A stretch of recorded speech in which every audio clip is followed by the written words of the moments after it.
Hello, everybody. It's so nice to be back. And Thomas is going to be joining us today as well. This is our Christmas special called Compassionate Christmas. Hello, and I'm seeing you all arriving. Oh my goodness, some of my great friends. Hello, Ariane. Hello. It's so nice to see you all. And I'm just going to wait for Thomas, but I'm going to lead in with a little bit of an introduction here because I know I kind of went off grid in August. Hi, Ariane. I went off grid in August a little bit, and the reason I did was because I needed to regroup. I needed to reset and sort of just be with myself. And hang on, I'm just going to let Thomas in, and he'll be arriving any second, I hope. And so, hi, Thomas. Hello, Mheyah. It's so nice to see you. I can't hear in my things. Oh, it's because they're not plugged in. That would be good, wouldn't it? Me and technology. You and Okay, technology. there we go. Now I can hear so much better. Um, that's funny. It was plugged in, but it wasn't the right cord that was plugged in. Anyway, good morning. Good morning. It's so lovely to see you and to be in the same backyard with each other. Yay for I us. know. Well, that's what I was just going to tell everybody. So I was also sharing with them that I did kind of go off grid a little bit, but I went back to school. I did a little bit more training on emotional healing work. And so I'm really glad to bring that to my counseling practice. But what's really good is I just needed that time to regroup. So Thomas and I thought, well, we'll get together at Christmas for lunch because we're going to be in the same city. And that was really exciting because we haven't actually been able to see each other for a really, really long time. So we safely met. I did my test before I went. And it was so brilliant to be with somebody who really is my heart brother. And thank you so much. It was great. Anyway, what came out of that was that we wanted to connect with all of you again. So here we are. And we talked about all sorts of stuff. And Thomas was talking about Brené Brown's new book, Atlas of the Heart. And I'm going, okay, I haven't read it. And he sort of told me a little bit about the premise of it. Okay, so then I went away and I thought, well, I know what a compassionate Christmas looks like. And, this is what I teach and this is what I do, blah, blah, blah, blah, blah, in my head. And then I went, wait a minute, maybe there's something that he's talking about that I'm missing. So I went and got the book. Then I didn't have time to read it. So what I did was I thought, okay, I know all the stuff in the middle about the emotions. I'm just going to read the first chapter and the last chapter. Oh my God. Well, you can see what I did on my posting this morning is I was so excited that I kept posting, realizing that I could have done it all in one post. Anyway, so a whole bunch of things came up for me when I was reading it this morning. Was like, oh, I am totally envious that she wrote the book and I didn't. Because really, I've been saying all this stuff my whole life. But what I'm loving was the language she put to it, that maybe my language is different for it, but it seems so clear and available for everybody to really understand. So I felt really thrilled and overjoyed, on top of being a little envious. And then, but also really validated. I went, oh my God, this is what I've been saying my whole life since I was 3 years old. Now, of course, when I went through a lot of all of the stuff, we're going to talk about that, I hope, a bit today, which is going to be some of the traps that we can fall into with this concept of the emotion and being grounded in confidence, to the courage into walking alongside and the practicing story stewardship, but then the flip sides of those feelings, and that's really amazing. But what we're really here to talk about, and we will talk about all this, is what does having a compassionate Christmas look like when we're in the middle of a bloody pandemic? Some of us have not seen, and I'm having big feelings today. Some of us haven't seen some of our family for 2 years. And so there's a lot of feelings going on. They're having feelings. I'm having feelings. Everybody around me is having feelings. So what a wonderful gift. But then we're going to talk about how we can be with all those feelings. I think that's what we're talking about anyway. I hope that's what we're talking about. So I want to ask you, Thomas, how is it being in Vancouver with your husband for Christmas this year? I think we're pretty brilliant in choosing Vancouver as a place to live and Honolulu is a place to live. It is lovely. My husband adores the Christmas of winter here, the Christmas of Christmas. Be careful how you say that. We love it. We love Vancouver. It is a gorgeous place to celebrate Christmas and today, solstice. So it's today is solstice. here. Such a good day to be doing this. And it's crisp and clear and beautiful out. We might be getting some snow later. And I'm thinking it is like, from an aesthetic perspective, it's the magical Christmas we all would like to have, I think, or we have in our childhood. Anyway, and so I just want to thank you all for being here today. And I'm hoping that you will enjoy it as much as we do. And as usual, put some comments down there so you can tell us what you're thinking and feeling or what's coming up for you if you want to. We always would like to answer your questions or anything like that. So Thomas, you were going to lead with some stuff. The book, oh, well done you. I only got it on my Kindle, so I couldn't show the picture. Yay! But I did go and buy 3 copies. That's really terrific.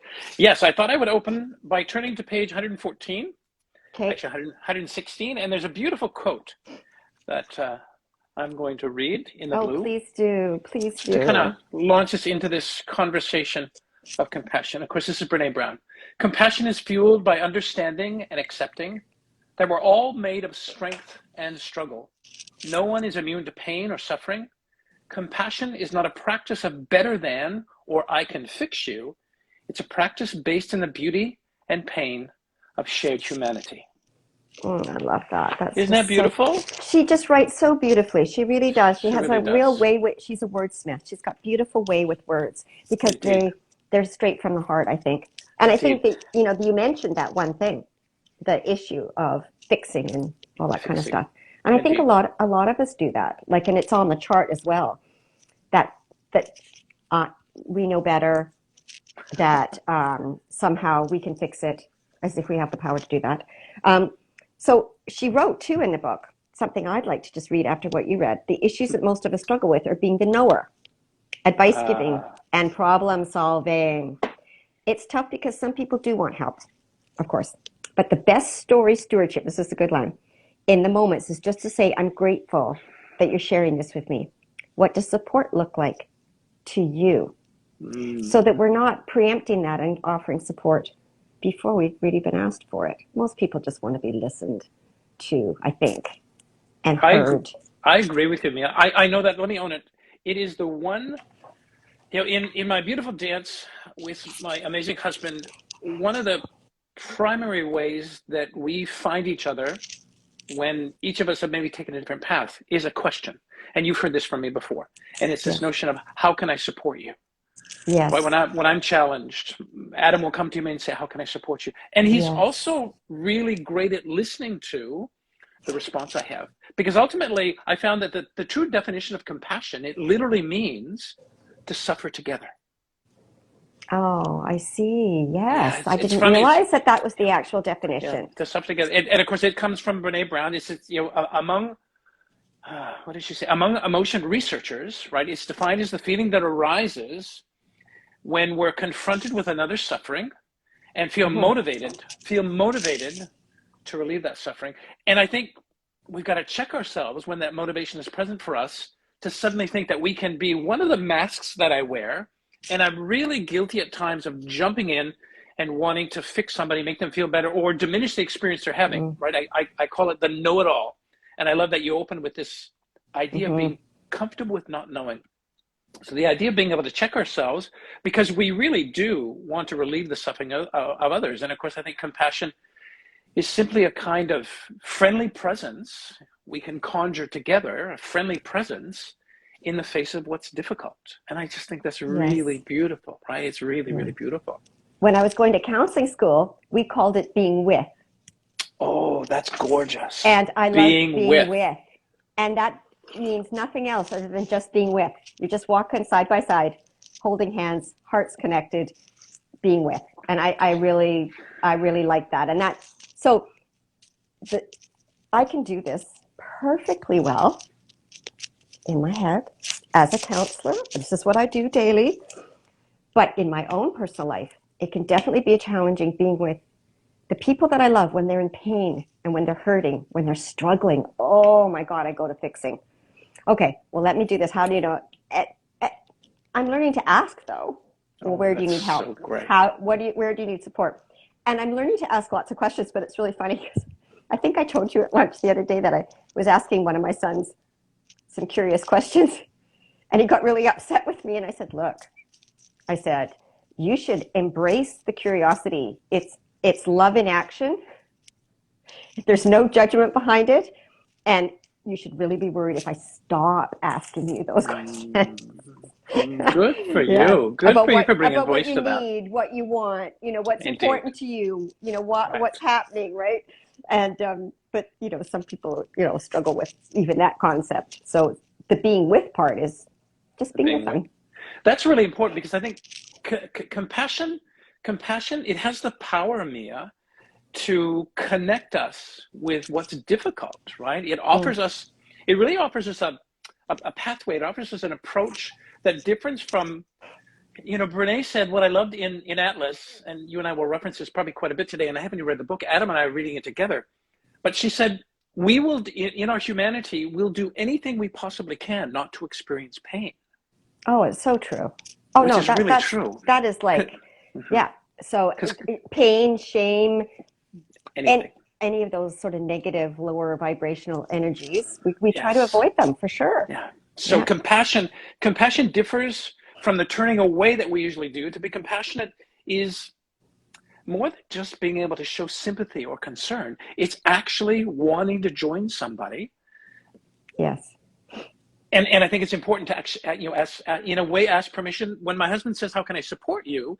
He doesn't dive in with all kinds of strategies. He actually waits for me to be able to say how it is that I feel I need to be supported. So he's there. He feels I'm suffering. He can join me in that. And then he'll stop and say, how can I support you? Which is respectful, which is loving. And ultimately the story I make up in my little monkey mind when I'm in this place of actually not feeling really great about me or a circumstance is that I'm all alone. And when he says to me, how can I support you? I suddenly realize there's my ally. There's somebody willing to support me in a moment where I've got a story that there isn't anybody there for me. And it works just as well in family. The growth I'm having with my family, the growth I'm having with my amazing sister in Calgary is learning to actually hold her and she holding me exactly where they are, and the ability to actually join each other in our pain and our suffering is so full and rich of love for both of us. So it's kind of a new practice for me. So this is perfect, right? Have yourself a compassionate Christmas.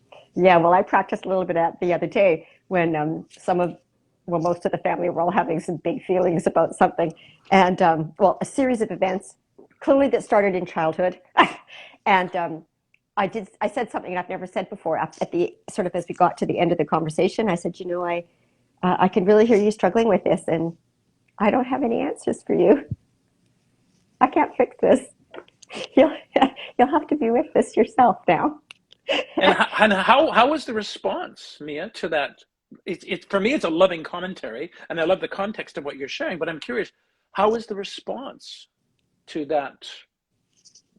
Well, really, statement from you to say, "Hey, I'm not going to. In essence, I'm not going to do your work." Yeah, I think I offered compassion, and I offered a shared experience, hopefully without sounding like I was involved in a near enemy, just so that the person could relate to the fact that I had shared that experience with him. I understood what that was like. And then the letting go, he just sort of went and sat with it, which was really brilliant. Wow, a breath, huh? Yeah. Oh. It's like, okay. Loved That's it. really beautiful, Yeah, right? Because it's beautiful. I think compassion and the choice that you made to be compassionate is more than simply telling somebody that you care. It's an opportunity to invite somebody to actually breathe into the circumstance that they're sharing with you. And I have to say, just a second, I got to interrupt you because I can see your sister's posted here, and she says, "Oh, we are so amazing together, Thomas." And I just wanted to say, oh, that was so nice that she said that. And it's true. It sounds like the both of you are really working to shift your dynamic and be with each other in a different way, which is lovely. That is so true. Thank you for that I didn't mean acknowledgement. to Thank you. interrupt you, but I Oh, thought maybe you might not have seen that, and I just wanted to make sure you saw that. thank you, Mheyah. Yeah, thank you. And to dear Francis, I love you. That's so sweet. And isn't Christmas, like, I think this is why this is such a perfect topic at Christmas time, because isn't it about to be, isn't Christmas all about love, kindness, hope, um, compassion, all of the things that I know I wish there was more of in the world, actually, between January and the beginning of December. And so it seems really such good timing for us to be able to talk about what it takes to be able to do that. Because we're talking about concepts that, oh yeah, they sound really good and they sound really easy to do, but you know what? They're actually not that easy to implement. There's a lot of understanding we need to do about ourselves. So there's two things I think that are coming up for me, which is our connection with others can only be, and this is what Brené Brown says, as deep, and I've said it a lot of time, as deep as our connection with ourselves. I've Oh, always said that, any couple work, any family work, relationship work is really all about the connection we have with ourselves. And once that's kind of really grounded in, you know, in confidence and knowing and humility and all of those things that go wrapped into that part, then can a relationship work really well, which is what I'm loving what you said about your husband's sake. How can I support you? There's no ego behind that. There's no, no. he's not attached to his own pain around watching you in pain. So I love that. And so that really is an important piece, I think, for most of us to understand, is that to be able to have a lot of compassion and just a deep well of being with people really takes a lot of knowing yourself. And the other part of that is a lot of all of the emotions that are described. And I'm so glad I just finished doing all the emotion code work. Because now I'm like, she says there's 87. We work with 60. So, and yeah, but 87, that's a lot. It's the first trick, and I'm always saying this, even with a beginner client who's just begun work with me. I don't know about you, but let me know what you think. Is how are you feeling? And a lot of people don't know how to answer that question a lot of the time. And I say, okay, it's about embodiment. You cannot really feel your feelings. You can express them, but to really feel them, to learn from them, to be confident about what they're telling you want and what you need to embody them, which means that you feel them in your body first. And I think that takes a lot of practice. I don't know what you think about that, but what do you let me know. It does. Remember the foundation. I hold up the number 3. The foundation of 87 emotions and feelings that Brené landed on from a research perspective grew out of the idea that, thousands of folks that they actually did some work with, they asked a question to name some feelings and emotions. People could only name 3. Sad, right? Sad, happy, and angry. Angry. So Wow. you're right, Mheyah. The notion of inviting somebody to begin to embody the emotion. And in my work, similar to yours, that is a question that I ask as well. And oftentimes my clients really don't have a sense. So I'll ask them to kind of lean on the wisdom of their body. And what I'll do is I'll ask them to be able to point to, however it is that they're feeling, can they point to where that emanates in their body? Exactly. Can they point to that? So it's the beginning of a process to invite them to become aware that, first of all, our bodies never lie, right? Our bodies always win. And if we can begin to utilize our body as a tool to assess how it is that we're feeling, and then perhaps use a tool, Brené's book, Atlas of the Heart, use that as a way to begin to bring some language around the complexities of emotion. But first, you're right. I think we need to bring it home. Let me own it. I need to bring it home and get a really great sense of how it is that I'm feeling when I'm sitting with whomever it is that I'm choosing to engage with. Because, of course, to be compassionate is to feel deeply, not just for ourselves, but for another person, as we experience our ups and downs and as they experience their ups and downs. And of course, all of that's associated with life. So I'm right there with you. Yes, embody, an invitation to embody. And the simple bit is, if you closed your eyes for a second and got a sense of where that energy and emotion or feeling emanates from, and just go ahead and point to it. And it's amazing when my clients do that, Yeah. suddenly they're aware of an energy that's probably been there for them. It'll go right back to childhood, or Yeah. it was there last night when they had the interaction with somebody that was a challenge for them.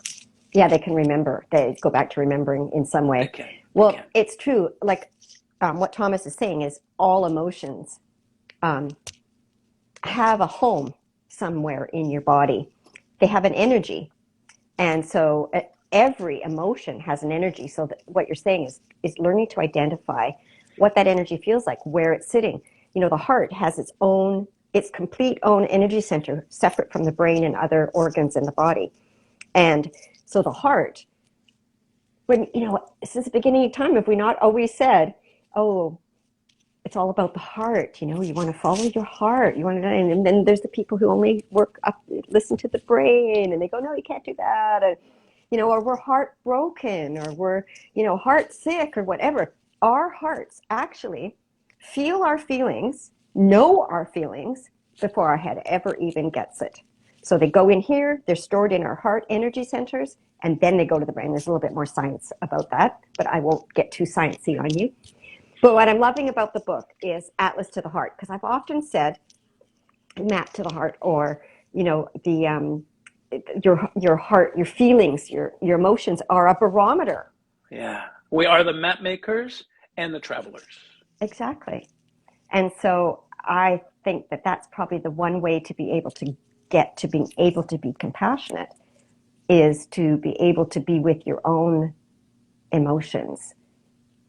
Have all the information from them, because at the end of the day, you need to know all about those so that then you can unattach to those and just be with somebody else who's having and that's where compassion can come from. Just from being confident in your own stuff and having compassion for someone else. Yes. It's interesting that you say that it's actually feeling exactly what the other person is feeling. Now, I'm not sure that we can actually ever feel exactly how someone else is feeling, because everyone's experience. So my experience of compassion is going to come from some reference I've made in my lifetime for what compassion feels like, what that looks like, how I act out compassion.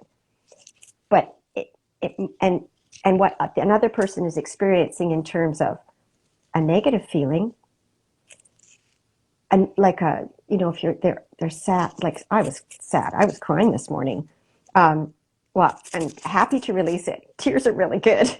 But when we're trying to be with that, at the end of the day, we can only be as compassionate as much as we understand the feeling. Mm-hmm. That's what, I'm not trying to say that very well, am I? Does that make any sense? It does, and you make a good point. So I'll sit corrected in that in relation to, you're right, Mheyah, I cannot feel what you feel. I can relate to an experience that you've had that might be more empathy than compassion, but compassion is this notion that I witness you suffering. Yes, and I can be with that. And you can be with that, and I can either ask you if I can join you in that. I can ask you how I can support you. And of course, to be compassionate is not just to tell somebody that you care. Here comes the part that's most important. We need to show them, right? Yes. Action, exactly. We need Love to show in them, action. right, by actually being there. And oftentimes we may have to ask somebody if we can actually be with them, because, I mean, perhaps it's the extreme of, it's the departure of somebody that they really loved, but ultimately it's this idea of, so yes, right there. Empathy is more connected to, right, I've had a circumstance similar to yours. The feelings would be completely different, but it might be more relatable. It's that idea of, and although I don't think we can ever be in somebody else's shoes, but it's this idea that I walked in a pair of shoes that were similar to that circumstance, yes. And it might be a deeper way to join you. Exactly, that's it. So she just wrote that down as well in the book. So I learned how to highlight on my iPad today. So I highlighted it. Yay. So it says, like empathy, stories, and I love the word stewardship. It just resonates with my heart. Like empathy, story stewardship. So somebody's story that they're telling themselves, like when you listen to what somebody's going through and experiencing, like I did a few times this week. It's not walking in someone else's shoes. It's being curious. There's that curious thing. And the action of the love action that some people don't like. And building a narrative trust as they tell you about the experience of being in those feelings. Ah, beautiful. Right. So, and it's also, and I love this one line, it's about believing people when they tell you what an experience meant to them. Because I made a mistake in that conversation I had with one of my sons this week, where I listened to what he said, and then I tried to explain. I was explaining the actions of the other person because I was the third person in this, and that backfired. It was not good. Okay. That sounded like I was trying to make excuses for the other person and invalidated his experience. It totally invalidated his experience. So I felt really regretful about that and apologized afterwards, but then I went to, okay, aside from that, the issue is going on here with you. So right. I put aside that, I don't know if a lot of you do this, but I know I do this, where I really have struggled right from childhood with conflict. So when the people I love are engaged in conflict, not necessarily with me, but other people are out in their lives, and they come to me with that, which I'm so grateful that they do. Of course, I want to try to make everybody happy and not sad and love each other. So that's kind of where my mama heart goes. So, but I can sure tell when it backfires, when I don't do it in an appropriate way. So this book is like such a brilliant reminder, and it just gives you the map. Honestly, Atlas of the Heart, what a great title. So yeah, so I'm glad that now that I've read the book, that I backtracked on that. Can I ask you, because there might be some interested in kind of this notion of kind of, because I certainly have kind of botched up the energy of compassion. If you were to create an opportunity to redo that for yourself in that circumstance that you just shared, where you felt you made a mistake, what would the redo be? I love that. What would the redo be? I know. Kind of like a wedding that didn't go right. The redo. What would the redo? I think what I did was I jumped to fixing it rather than, or trying to explain why this was happening over here, so he could have more compassion over here, rather than sitting with him in his pain and his hurt and his upset and anger. Okay. So would the redo be you simply sitting in pain with the upset for him? Yeah. Okay. Hey, that is so amazing. I get it. Yeah, believe me, I do. Yeah, so many times I've gone to, let me jump in here, and it is just completely bombed. Yeah, I know, it totally bombed. And so when I realized that I needed to be curious, and so here's the trick for me. Okay, this is the really hard part. I hope somebody can you guys understand this. So being a counselor, I function brilliantly as a counselor, but I'm really cognizant and aware and intentional not to be a counselor with the people that I love. However, if I had just integrated that and not keep them as two separate pieces with that conversation, I would have been way better off.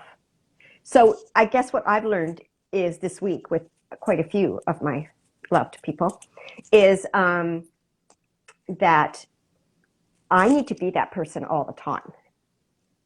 That's just compassionate, curious, and just let go of being in the way the mom and the fixer and the person who struggles with being with everybody's pain and conflict. So that was the big lesson for me. And I really was trying to keep those two parts of myself separate, and yet I can't do that, because that's where the connecting relationships comes from. Like, I mean, certainly, oh my God, what was I thinking? Well, and isn't it amazing? Yeah, what were you thinking? And of course, at that particular moment, you were thinking exactly what you needed to think. My point in saying that is, yes, it's about how does fully integrated Mheyah show up? How does fully integrated Thomas show up Yeah. when I might perceive that there's a challenge for my husband, and then to move from perception to the reality is, because I asked him, is there a challenge for you? He says yes. And then my next is, how can I support you? It's this idea, Mheyah, of there are qualities, right? There are qualities that we can possess. There are qualities we can learn within compassion. One of them Yeah. is, I think, a quality of a compassionate person for me is I need to be able to ask, right? For myself as a compassionate person, I need to be able to ask for what I need, Mm-hmm. right? Always. I need to Always. make sure that I've got really great boundaries, right? Yes. And ultimately, when somebody says no to my request, when they say no, I can actually be able to hold that because it's not about me. Okay, great line right there. That was just where my brain went to a few minutes ago, and I actually jotted it down so I wouldn't forget. Is I think that what I did, what you're saying, is it's really easy to somehow then make it about you. Make it about me. I was uncomfortable, so I went to fixing. What's really brilliant is it's so much more relaxing. It's so much more peaceful to people say to me, well, don't you take on all that energy with your clients, and isn't it stressful, and isn't it difficult? And I'm going, no, it never is. I love being with my people. I love being with my clients. It's never stressful because I'm not attached to it. Right. I'm there to facilitate, to support, to love, and maybe offer tools, actually only if they ask. And those are all the skills that I kind of need just being a human out there in the regular world. For yourself. Yeah. Right. The idea of, I know in my training as coaches, one of the first things that we're taught is, this seems so funny because when I was told it, I was like, this is kind of strange to hear this. With your client, do not have an agenda. Exactly. And yet, in and of itself, coaching, the therapy work that you do with folks, there's always an agenda. All right. It may not be set by us, but ultimately there's always an agenda. And ultimately, when the agenda becomes mine, I can call that. That's called projection. I can own that because I, from time to time, can actually do that. Welcome to the humanity of myself. And I'm completely okay, but it's lovely to be able to name it. This idea of not having a compassion or not having an agenda, knowing that whatever it is that my sister tells me, my husband tells me, a best friend tells me, because I'm a meaning-making machine, I've got to be really aware of wanting to make it mean something about me. Stop that, continue to breathe, right? Because that's one of the mechanisms that I disallow emotion to be present, is by noticing that I'm actually not breathing or taking a breath from here, as opposed to this beautiful full breath that allows me to be aware of, oh, I'm about to make up a story based on what I've been told, and I'm actually going to make it mean something about me. So it's a great way to be able to stop that really nasty mechanism that has me think it's all about me and egotistically based, right? Yeah, and I don't think we're even really aware of that. And I think that's the trick, is actually becoming aware of what your hidden agenda is. I call them hidden agendas, and my clients hate it when I say that because they don't like it, because it implies that they've actually got some responsibility in what's going on because they've got a hidden agenda. Yes, I know. Under compassion and empathy in Brené's book, and I thought this kind of encapsulates what it is I think our intention was for this talk. It's this notion of what's the most effective way to be in connection with and in service to someone who is struggling. without taking on their issues as your own. Exactly. Isn't that beautiful? It's gorgeous. Do you want to read it again? What I just talked about. Yes, I sure will. It's kind of what I just talked about. I'm really aware of the meaning making in me, right? The egotistical meaning making in me that wants to make a challenge somebody else has. I want to make it about me. What's the most effective way to be in connection with and in service to someone who is struggling without taking on their issues as our own? Isn't that beautiful? Certainly language and ability to bring language to the feelings, the emotion we're having is really important.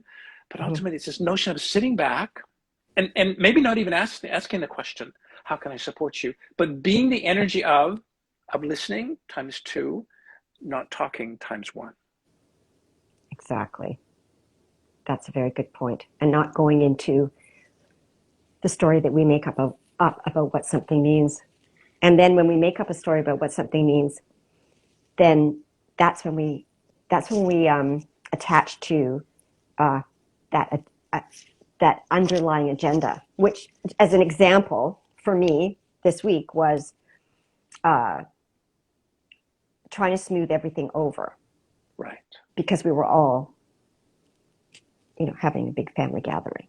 Of course. So going, oh my God, like, and almost like panicking that everyone was going to be in conflict and upset. And then that's where my hidden agenda came in to fix. And so that recognizing that, and couples do that a lot. Couples do this a lot.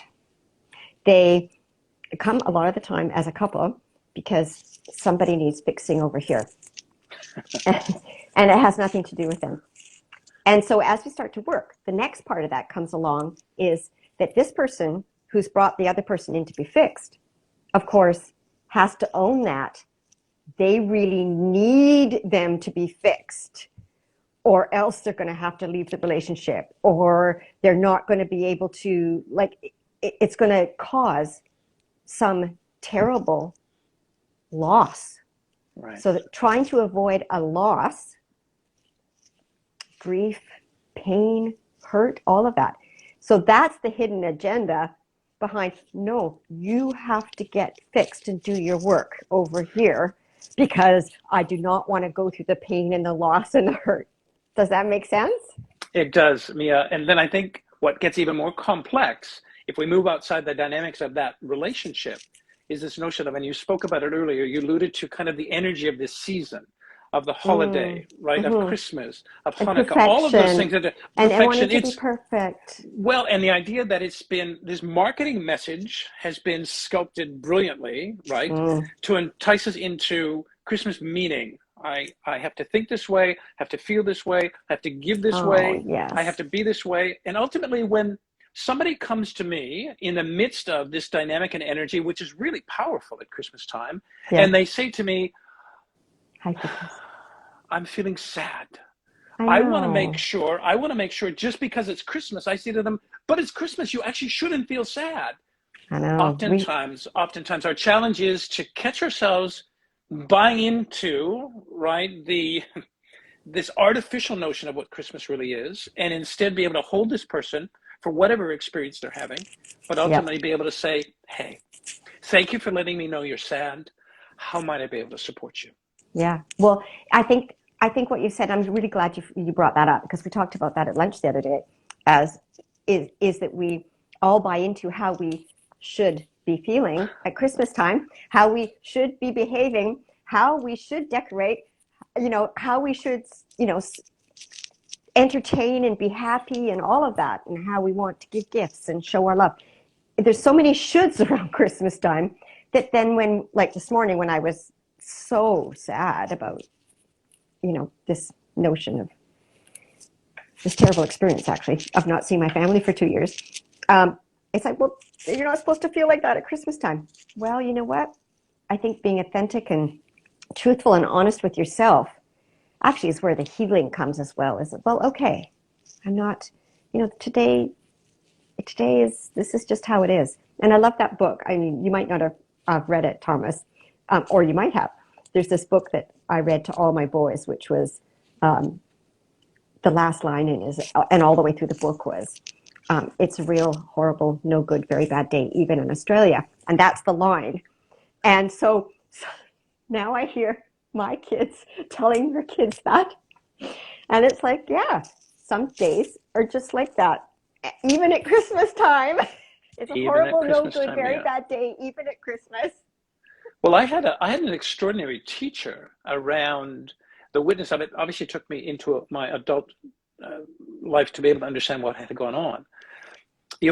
Bless my mom for all of the challenges that she had created for herself, and the notion that she and my father had 10 kids come through her. But what never made sense to me was that she allowed or gave power to December 25th. That day was supposed to deliver something to my mom that was beyond what she was capable of delivering for herself. It was this idea that instead of conjuring up, right, so every step and every bit of celebration Adam and I have done together up until now, for the first time in a long time, was able to include my sister in this while she was here in Vancouver watching her son play hockey.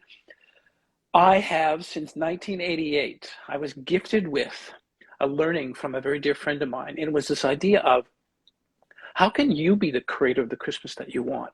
Mom gave the power to December 25th. And in 1988, I realized that didn't work for me because the power that she insisted we join her in was really yucky. I didn't like it. It didn't work. It was dark. It was heavy. It was slow. And when I figured out I was the one that was responsible for creating the experience I wanted to have at Christmas, no longer did I give this day called December 25th my power, right? I take it back, and now I'm the creator with. My husband is even better at it than me, and I'm noticing that we're surrounded by folks who actually are creating the meaning that works for them. Some are pushing away, right, this entire line of, and I'll add some the bullshit of Christmas, to be completely honest. They're pushing it away, and we have as well, because it's my job, right, to land on how it is that I want to actually be with this energy. It's my job to be able to hold somebody when they say to me, the manufactured version of Christmas, although I think, like you said, I should be a particular way, I'm starting to notice people go, I'm having these feelings. I'm going to sit with these feelings. I'm going to have a better understanding of what it is that they mean to me. They're showing up, like Rumi says, right? They're showing up to teach you. They have a lesson for you. And ultimately, what I love watching, which is a reflection of what I do in my life, is other folks sit with, regardless of the day. They sit with the feelings they have to understand what it is they have to learn from those feelings. I think that's a beautiful, you always say everything so well.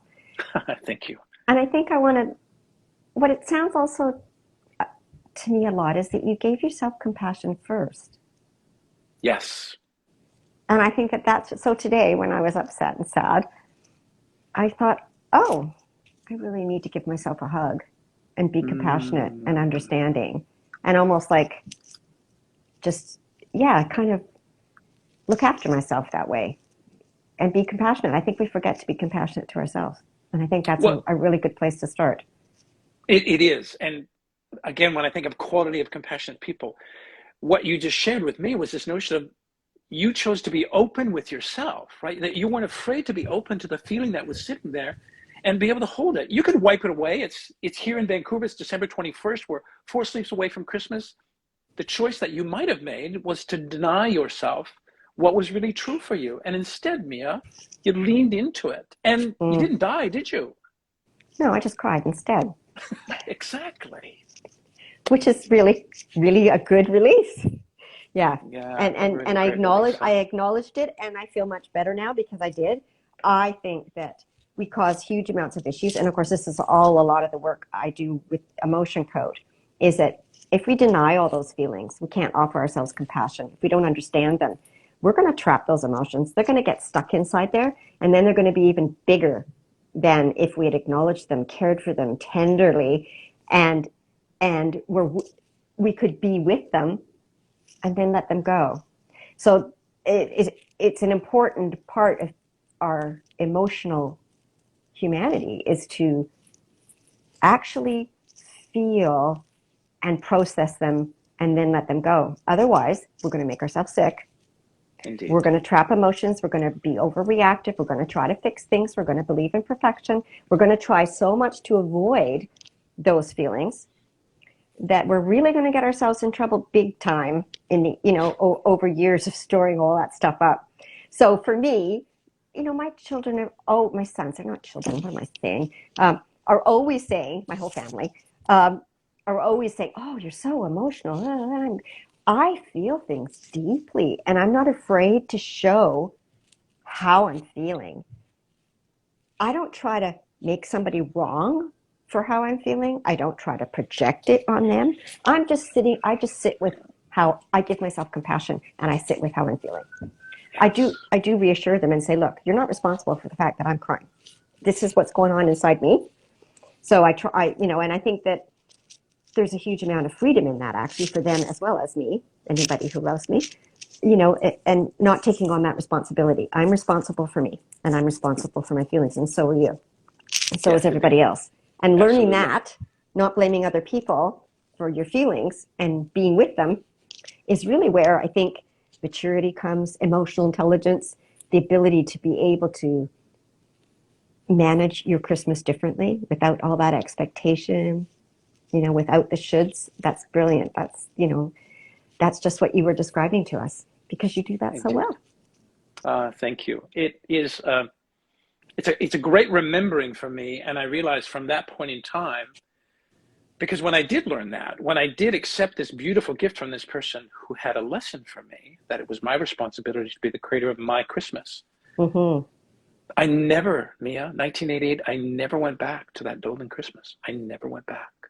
No, I There don't was a think I lot have that either. I get that. there was a lot of pressure to go back, but ultimately I Mm-hmm. realized, oh, so could I, it obviously was self-compassion. There was a large dose of empathy tied into that because ultimately compassionate people are empathetic.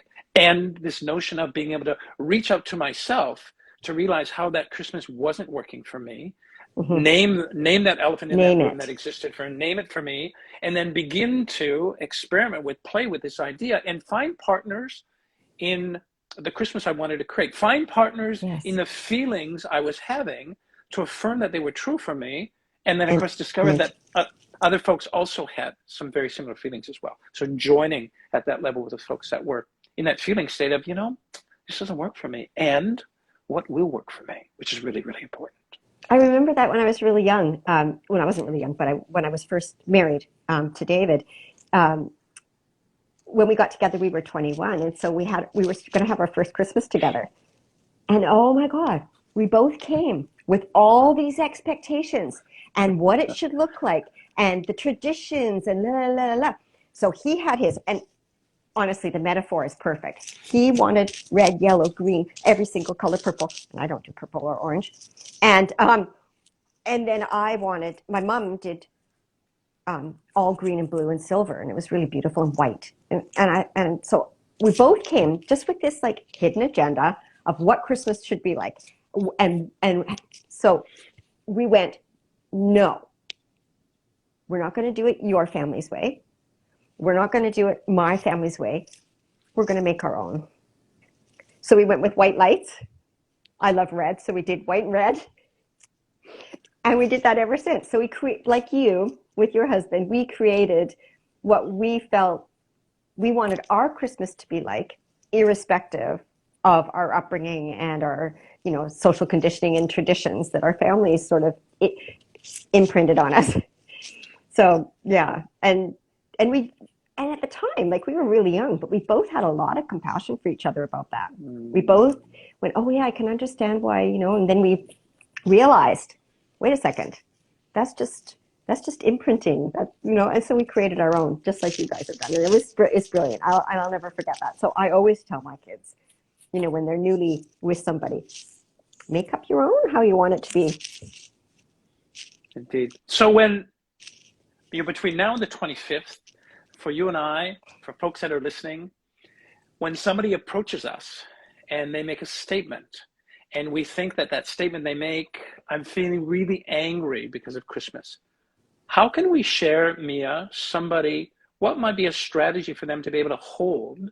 It's kind of this notion of what's kind of best practice for somebody between now and the 25th, when somebody approaches them and they say something that's kind of out of the energy, or we make up a story that is out of the energy of Christmas. What's the best way to hold somebody in that space? Well, for me, what I use as a technique is I breathe. And I think, okay, in my head, I'm knowing that anger is just a secondary emotion. It's not a primary emotion. So I usually just say, oh, you sound really upset. So I take the word anger out of it. And I say, what's going on? How, what's making you feel that way? Why are you feeling that way? What's making you feel that way? I don't usually use the word why. But yeah, so I try to, my thing is to be with them and support them, just by reflective listening mostly. And I don't feel attached to the answers. I just say, oh, to me, I'll just say, you sound really upset. Like, what's going on? Especially if it's a friend. Even with my kids, I'll say the same thing. I do it with my youngest all the time. And he does it back. Like if he's having a rant, I let him have his rant. Like, seriously, sometimes that's all people need. That's all they want. So and being able to just be with that. for you to listen. Just to listen. Let them have their vent, their rant. Let them have their vent, their rant. Listen. See, the people in my the No, people in go my ahead. circle know that they can say, "I just need to vent," Okay. which is the invitation. So the people that I know in my circle they won't just call and then rant. They'll go, "All I need right now is, can you please just listen?" Okay, done. But then when they finished, I'll go, "Oh, you sound really upset," and do some reflective listening based on what it was they said. I'll acknowledge some of the points that they said, how they're feeling, and so when that happened, I mean, it's a counseling technique, but I use it with everybody. Oh, so when that happened, it sounds like you felt really, like if they're still in the angry mode, it sounds like you feel really upset. If they name some feelings, I go, "Oh, you sound really hurt." So that's all I do. That is, to me, that is compassion and empathy. It's the listening, it's reflective listening, it's acknowledging what somebody's saying. Now, as I said the other day with one of my sons, he only wanted the reflective listening and the acknowledgement of how he was feeling. He did not want me to then ask him a question, which I can't always know. Right. So, but I do a lot of the time go to curiosity. How can I do that with my youngest all the time. Well, what support do you need? Because he's able to say what support he needs. Right. Some people aren't. And so there's a trick in there, I think, in terms of recognizing or asking, like, as you said right at the beginning, what support do you need? You do it, with your husband. Because being curious sometimes doesn't sound like support to some people, as I clearly understand. It's very, very true. Yeah. So in its simplest version, for somebody to step forward between the 21st of December here in Vancouver today and the 25th, and they say, right, I'm angry, I'm sad, I don't have enough money. Our best way is to hold them in that space by simply listening to them, not wanting to fix it, no big questions to them. Mheyah, what about, and I find this works really well, and not all the time do I feel it's appropriate to do. Oftentimes, it takes a lot of courage for somebody to be able to share with me how they're feeling in the midst of a Christmas season or in the midst of something that isn't necessarily about that. I find when I acknowledge the courage, I experience you as being really brave to tell me that. Thank you for letting me know how you feel. Yeah. It creates this really powerful bridge. Yes, it's true. of compassion, right? And connection. You're right. That's exactly. That's the connection. That's a connection. That's the point. That's actually the connection point. It is. That's why it's called connection point. That is actually the piece that's really important. And I do say that a lot. I think in my professional life, maybe not enough in my personal life, as saying, "Wow, I'm really noticing how courageous you're being by sharing that." I do that a lot with clients. But what I'm loving is, maybe I don't do that enough with the people that I love, because it actually takes way more courage. I think a deeper, courage to tell somebody who's your mom or your son or your daughter or father or grandparents some deep feelings like that. I think it's harder to share with people. Your partner, husbands, wives. It's harder sometimes, to be honest. It takes a lot of courage, because there is the potential cost of a failure of the relationship, or a failure of understanding, or failure of connection. So that was my whole impetus for calling my company Connection Point, is what is the connection point? And that's why the little heart, the little piece, the puzzle piece is the heart. It's just getting that piece. And I think those are important. Anyway, so yeah, so we're actually coming to the end. And again, I don't want to lose our video so that we can't, share it with everybody else who can't be here right this minute. We want to keep the whole video is really what we want to do. We want to keep the whole video. Yes, we do. So I just want to actually leave with wishing all of you a very Merry Christmas, which is my cultural way of, expressing joy and love and hope at Christmas time. If you haven't seen that movie, The Boy Called Christmas, it's all about hope and what Christmas, I think, I kind of like to lead with. So in whatever the intention, is to send you love and compassion in whatever the holiday means to all of you, including you, Thomas. Thank you. And I think it's just tradition for me to say Merry Christmas. However, there's a big heart behind that, which is that I want to send love to everybody, and I don't want to cry. And just say, if any of you are struggling, you need to listen. I'm always here. I'm at the other end of my phone most of the time. So anyway, I'm going to say I love you all, including you, Thomas. Thank you for joining today. You are so welcome. It's a joy to be present. It's a joy to be in the same backyard. And I will share, isn't it lovely, Mheyah, that we chose to do this on solstice here in Vancouver. So, yes. So more light. My wish is for more light to be a reflection of the light that you already are. So happy holidays, everybody. Merry Christmas. And on the 26th of December, happy Kwanzaa. Absolutely. That's brilliant. Thank you all. Bye, Thomas. I'll talk to you in a minute. Bye. Indeed.